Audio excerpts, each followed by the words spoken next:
बताना चाहते। गांधी जी ने इनको समझाया। देखो क्या बोले अंबेडकर जी, मैं आपको रिजर्वेशन दिला दूंगा, मैं आपको बाकी सब मदद करूंगा, सब करूंगा, लेकिन अलग नहीं करते। अब जातियों के आधार पर अगर देश को अलग किया तो मुझे स्वतंत्रता नहीं मिल पाएगी, मैं अंग्रेजों से लड़ नहीं पाऊंगा, मेरे साथ खड़े होके मेरी ताकत बनो। वो जब अंबेडकर नहीं माने तो गांधी जी ने फिर उनको रिक्वेस्ट की और उसके बाद अनशन पे बैठ गए गांधी जी। बहरहाल अंबेडकर उस समय उनके सामने बड़ी दुविधा आ गई।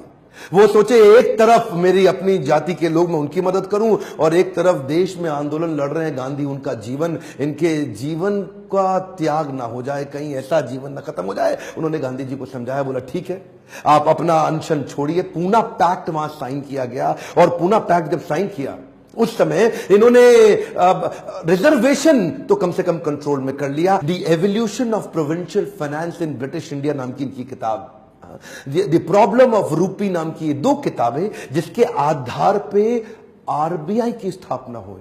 मैं दोबारा बोल दूं क्या, इन्होंने जो किताबें लिखी उसके आधार पे आरबीआई की स्थापना करी गई। कैन यू इमेजिन, भारत के सबसे निचले पायदान से आया एक यंग लड़का जिसकी कोई मदद करने वाला नहीं, आज उसकी बुद्धि पे आधारित हमारे कॉन्स्टिट्यूशन की स्थापना भी की जाएगी। इनकी ज्ञान, बुद्धि और कौशल का लोहा इंडियन लीडर्स और ब्रिटिश लीडर्स दोनों मानते थे। 1947 में भारत आजाद हुआ और गांधी जी के पास नेहरू अपनी पूरी कैबिनेट की लिस्ट लेकर के आए। जब नेहरू, जो कि स्वतंत्र भारत के पहले प्रधानमंत्री होने वाले थे, पूरी कैबिनेट की लिस्ट लेके पहुंचे और बताया कि देखो इनको मैं तो तभी गांधी ने पूछा, इसके अंदर बाबा साहब अंबेडकर का नाम कहां है? और वहीं थोड़ी उनकी बहस हुई और गांधी ने बोला कि नेहरू ये तुम्हारी कैबिनेट नहीं है, ये आजाद भारत की कैबिनेट है। तभी उनको कानून मंत्री के रूप में लिया गया, और न केवल कानून मंत्री बल्कि तुरंत जो ड्राफ्टिंग कमेटी थी इंडियन कॉन्स्टिट्यूशन की, उसका चेयरमैन भी बना दिया गया। इनकी इंटेलिजेंस के आगे कोई कुछ बोल नहीं सकता था। जो इनसे सहमत थे, असहमत थे,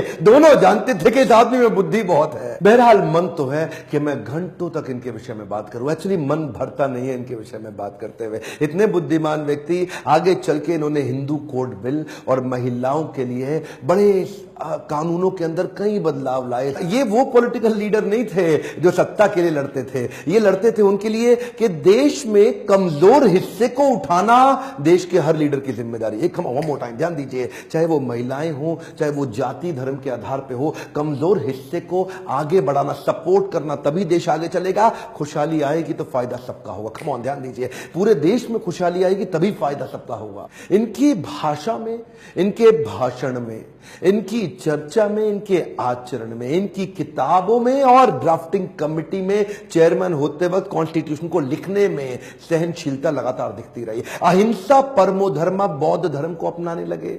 आत्मवत् सर्वभूतेषु, भागवत में बताया गया है कि बौद्ध धर्म में आत्मवत् सर्वभूतेषु, सभी जीवात्माओं को अपनी तरह देखना चाहिए। ये जो समान दृष्टि देने का उन्होंने प्रयास किया, ये उसके बाद ये बौद्ध धर्म को स्वीकार करने चले गए। आखिरी तक काम प्रेम से करते रहे, किसी से लड़ाई नहीं लड़ी। ये आपके लिए क्या मैसेज है इसमें? एक मैसेज लेके जाइए, एजुकेशन इज द टूल। पूरी जिंदगी में सबसे निचले कमजोर तबके को उन्होंने उस एजुकेशन के बल पे तो खड़ा किया। ये लगातार जो पढ़ते रहे, लोग इनके सामने चुप, इनकी एजुकेशन के चलते तो हो जाते थे।